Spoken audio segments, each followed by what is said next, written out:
Well, hello there. Welcome once more to Kwankyewaa's Kitchen. And if this is your first time stopping by, I'd like to say a very warm akwankyewaa to you. So today I'm sharing with you this very delicious, moist, decadent cornbread recipe. You really need to try it. This holiday, especially for this Thanksgiving, you need to have this on your table. Your guests will be loving it and loving you. So for this recipe, you will need some honey, cooking oil, salt, baking powder, sugar, butter, eggs, buttermilk, yellow cornmeal, and flour. Let's start off by mixing all our dry ingredients. So I have my cornmeal, my flour, sugar, baking powder, and my salt. So I'm now going to go ahead and whisk everything, stirring until everything is well combined, and then I'll set this aside.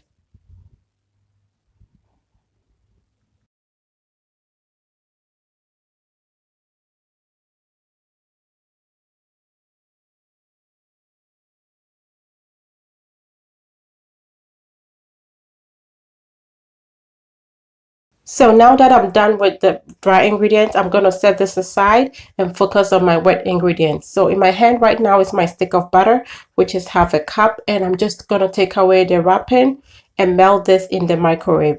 I will melt it for like 30 to 45 seconds, and this will depend on how powerful your microwave is. So right now I've just poured my buttermilk into a large mixing bowl, and I've added my honey.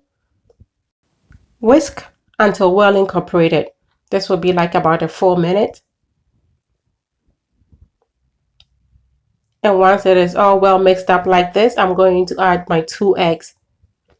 Give it a good whisk until everything is well mixed up and pretty well combined. So this, as you can see, is a very easy recipe. You really don't even need a mixer. So my mixer is resting today. And so this makes it a recipe that everybody can try. You don't have to say it's hard. It's so easy to make by hand. And I really hope you give this a try. So my egg is well incorporated here right now. And I'm adding in my liquid, my other liquid. So this is my oil, my vegetable oil. This is canola oil. That is my go-to if I am baking. And now I've added my melted butter. So I'm just going to go ahead and mix everything until it is very well incorporated.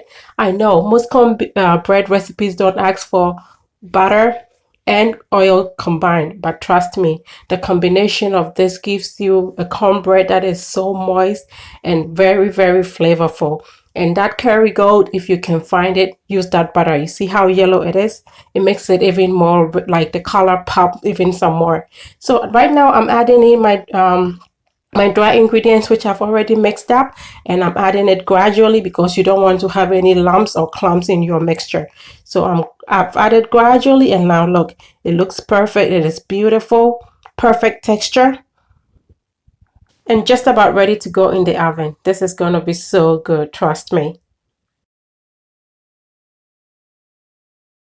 So I'm now going to go ahead and get my baking dish ready, and I am just spraying it with some baking spray, and you could just grease it with some butter, and I'll pour the mixture in here. Meanwhile, I've preheated my oven to 350 degrees, and I'm going to go ahead and bake this for 35 to 40 minutes.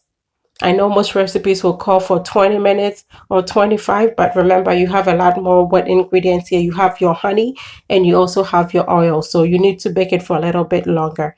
And so it's going to go in the oven right now, and it will be ready in 35 to 40 minutes or until it's golden brown on the surface and the stick inserted in the middle comes out clean.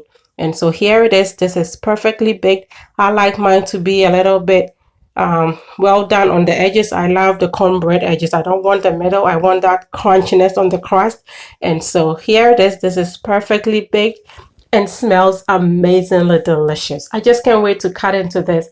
But I let it rest for about 15 minutes, and 15 minutes later I'm just going to go ahead and slice through it, and you can cut it up whichever way you want. Just look at that. And now look, so beautiful on the inside. Look at how rich it looks, and so soft, so moist. I couldn't help myself. I had to break a little piece of the first one. I put it in there, and boy, is it good. the flavors, the combined flavors of the honey and the sugar, oh, gives it some sweetness that you just can't pinpoint.